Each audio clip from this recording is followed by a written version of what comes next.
ಅದೇನು ಮಾಡಲಿ, ಗುಂಡುಗದು ಇಷ್ಟ ಇಲ್ವಲ್ಲ. ಅವಳಿಗೆ ಇಷ್ಟ ಇರೋದು ಮಾದಪ್ಪ ಅಂಕಲ್ ಮನೆ. ಈಗಲೂ ತನ್ನ ಗಂಡನ ಬದಲಾಯಿಸ್ಬೋದು, ಅವನನ್ನು ಮತ್ತೆ ಸಂಸಾರದ ದಾರಿ ವಾಪಸ್ ತರ್ಬೋದು ಅಂತ ನಂಬಿದಾಳೆ.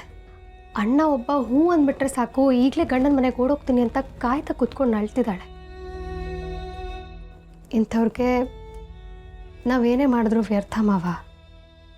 ಇಂಥವ್ರಿಗೆಲ್ಲ ನಾವು ಅವ್ರ ಊಟಲ್ಲೇ ಹೋಗಿ ಅವ್ರ ಜೀವನನ ಸರಿ ಮಾಡಬೇಕು. ಹಂಗಂತ ಆ ಮನೆಗೆ ನನ್ನ ಗುಂಡುನ ವಾಪಸ್ ಕಳ್ಸಕ್ಕೆ ಆಯ್ತದ ಪಾರೋ. ಹಾಗಂತ ಎಷ್ಟು ದಿನ ಈ ಮನೇಲಿ ಇರಿಸ್ಕೊಳ್ಳೋದಕ್ಕಾಗುತ್ತೆ ಮಾವ? ನನಗೆ ನನ್ನ ನಾದಿನಿ ನಮ್ಮ ಮನೇಲಿರೋದು ನನಗೆ ಖುಷಿನೇ. ಆದರೆ ಅವಳ ಜೀವನ ಪರ್ಯಂತ ಇಲ್ಲೇ ಇರೋ ಥರ ಆದರೆ ಅದು ಸಂತೋಷ ಆಗಲ್ಲ, ಸಂತಾಪ ಆಗುತ್ತೆ. ಆ ಸಂತೋಷ ಸಂತಾಪ ಆಗೋಕ್ಕೂ ಮುಂಚೆ ರಶ್ಮಿನ ಅವಳ ಗಂಡನ ಮನೆಗೆ ಕಳಿಸ್ಕೊಡ್ಬೇಕು. ಇನ್ನು ಎಷ್ಟು ದಿನ ಅಂತ ಈ ಮನೇಲಿ ಇರಿಸ್ಕೊಳ್ಳೋದಕ್ಕೆ ಸಾಧ್ಯ ಹೇಳು? ನನ್ನ ಉಸಿರು 7 ಗಂಟೆ ಇರ್ತಾಳೆ ಬಿಡು ಬಾರೋ.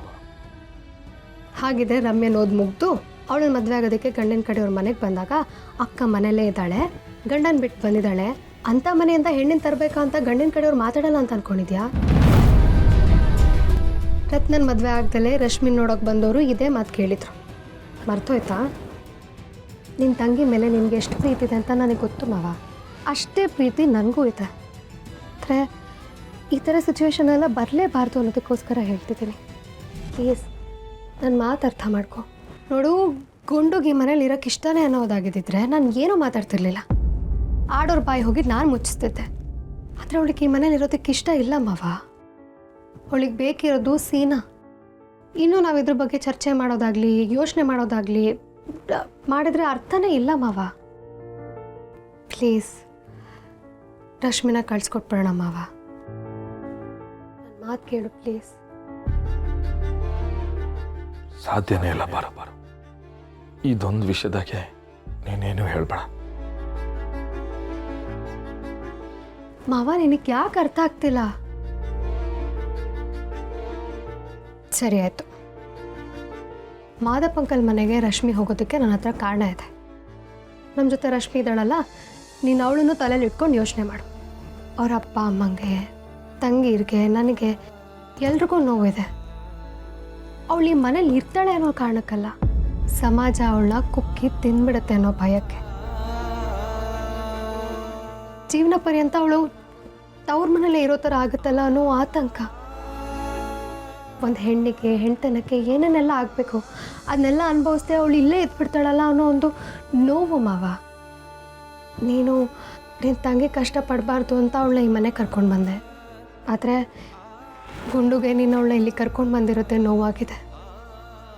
ಮಾದಪ್ಪ ಅಂಕಲ್ ಮನೇಲಿ ರಶ್ಮಿನ ಕಾಯೋದಕ್ಕೆ ದೇವ್ರಂತ ಮಾದಪ್ಪ ಅಂಕಲ್ ಇದ್ದಾರೆ. ಪ್ರತಿ ಹಂತದಲ್ಲೂ ಅವಳನ್ನ ಸಪೋರ್ಟ್ ಮಾಡಿಕೊಂಡೇ ಬಂದಿದ್ದಾರೆ.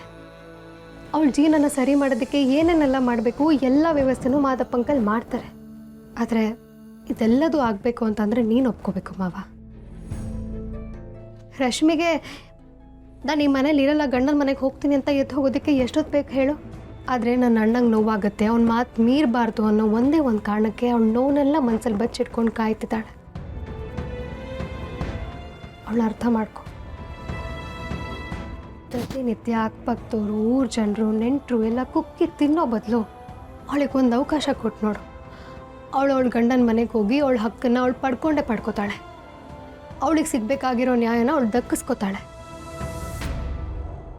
ತಂಗಿರ ಬದುಕು ಬಂಗಾರದಂಗೆ ಇರಬೇಕು, ಅವಳಿಗೆ ಸುಖ ಶಾಂತಿ ನೆಮ್ಮದಿ ಎಲ್ಲ ಸಿಗಬೇಕು ಅಂತ ಆಸೆ ಪಡೋ ನಿನ್ನಿಂದನೇ ಅವಳ ಜೀವನ ಹಾಳಾಗಬಾರ್ದು ಮಾವ. ಪ್ಲೀಸ್ ಒಂದ್ಸಲ ನಮ್ಗೆ ಕೇಳು. ನಾನಿದ್ದೀನಿ, ಮಾದಪ್ಪ ಅಂಕಲ್ ಇದ್ದಾರೆ, ಏನೋ ಮಾಡಿ ಸೀನನ ಒಂದು ಒಳ್ಳೆ ದಾರಿಗೆ ತಂದೆ ತರ್ತೀವಿ. ನಮ್ಮ ಮಾತು ನಂಬು ಪ್ಲೀಸ್. ಇಲ್ಲ ಅನ್ಬೇಡ.